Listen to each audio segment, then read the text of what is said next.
What if the most famous myth in human history was never meant to be a myth at all? What if Atlantis was never a fantasy, but a warning? Not a city in the clouds, not a fairy tale told to children, but a real civilization. Advanced, organized, powerful, and erased. Because history doesn't just forget things, sometimes it buries them. What if the 1,000 years of peace already ended? And this is the age of deception. Atlantis doesn't just come from folklore. It comes from one man, Plato. Around 360 BC, Plato wrote about a powerful island civilization that existed 9,000 years before this time. It sat beyond the Pillars of Hercules, what we now call the Strait of Gibraltar. It was vast, rich, and technologically advanced. It had a navy, complex architecture, concentric ring cities, massive canals, and temples planted in metals unknown to Greece. And then, in a single day and night of catastrophe, it sank beneath the sea. Most historians say it was allegory, a moral story. But here's the problem. Plato didn't write it like it was a metaphor. He wrote it like history. He gave measurements. He gave geography. He gave lineage. He said the account came from Solon, who heard it from Egyptian priests, who said the records were already ancient. That's not how you write a fable. That's how you record an event.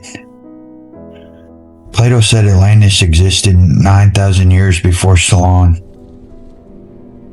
That places it roughly 11,600 years ago, which is strange because 11,600 years ago was the end of the last ice age, the Younger Dryas period, a time when massive floods reshaped coastal lines.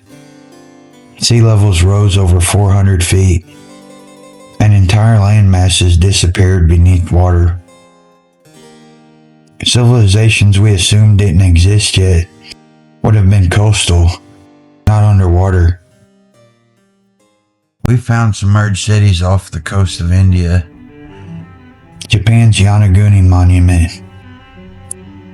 the Mediterranean, and the Caribbean. Every year more ruins are discovered beneath the sea. Not fantasy. The ocean doesn't build those. So here's the question. If advanced coastal societies existed before sea level rose, where would they be now? There are three dominant possibilities. The Mediterranean theory, near Santa Terina, destroyed by volcanic eruption. But that's too recent for Plato's timeline. Next is the Atlantic Ocean theory, a landmass that existed when sea levels were lower, submerged when ice caps melted. And last, the Antarctic theory. Before the ice shifted, Antarctica may have once been livable. Ancient maps like the Peri Reis show land beneath ice with surprising accuracy. It's possible parts of history were preserved, but misfiled as myth. Because once something is labeled myth, it's no longer investigated seriously. Here's where it gets interesting. Atlantis isn't alone. Across cultures we see the same memory. A great flood, a lost golden age, a destroyed advanced civilization. The Sumerians, the Maya, the Egyptians, the Greeks, even biblical accounts. Different names, same stories. A civilization rises, then that civilization fails. Knowledge is lost and rebuilt. But what if one of those resets was bigger than we think? What if Atlantis wasn't a single island, but a symbol for a global collapse? Atlantis challenges a core assumption that civilization began 6,000 years ago, and that humans were primitive before that. But the Göbekli Tepe in Turkey is over 11,000 years old. It has massive stone pillars and precise alignment, supposedly built before agriculture. The timeline keeps shifting backwards. Every decade we discover human history older than we were told, more complex and less linear. So maybe Atlantis isn't about one piece.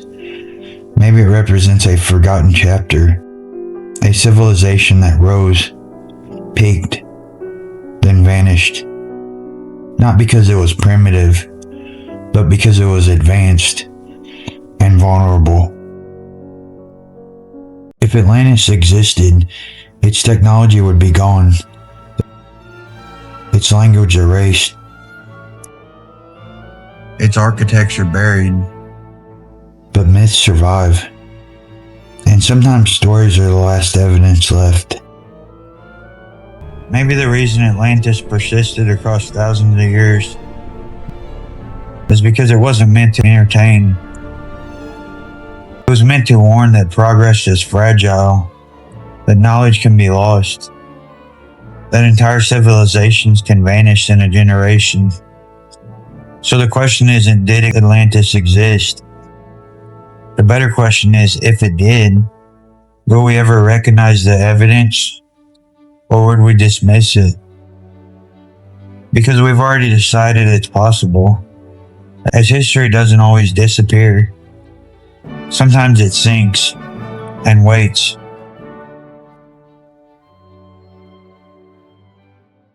But if we're going to talk about civilizations disappearing, we have to start with the world itself. Because the world we see today is not the world that has always existed.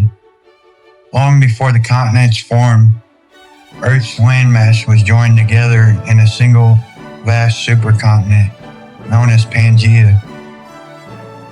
In that distant era, the boundaries that divided our world today did not exist yet. Oceans were arranged differently. Mountain ranges had not yet risen to their present heights. Entire regions that are now separated by thousands of miles once shared the same horizon. Over immense spans of time, that single landmass slowly began to fracture. What had once been connected started to drift apart. Massive plates beneath the Earth's surface shifted and carried continents across the planet like slow-moving islands of stone. The world did not simply change once. It has been changing continuously. Coastlines moved, seas opened, entire landscapes vanished beneath rising waters. When we look at the Earth today, we're seeing only the last version of a planet that has rewritten its own geography many times before. And if the very surface of the Earth can transform so dramatically over time, it raises an uncomfortable possibility that the past we think we understand may only be a fragment of a much larger story, one where entire chapters could disappear along with the landscapes that once held them. And maybe Atlantis wasn't a civilization that was lost. Maybe it was the first truth that had to be forgotten. The beginning of an age where history isn't erased by time, but rewritten by who survived it. And maybe with that survival began the age of deception. Do you believe Atlantis was real?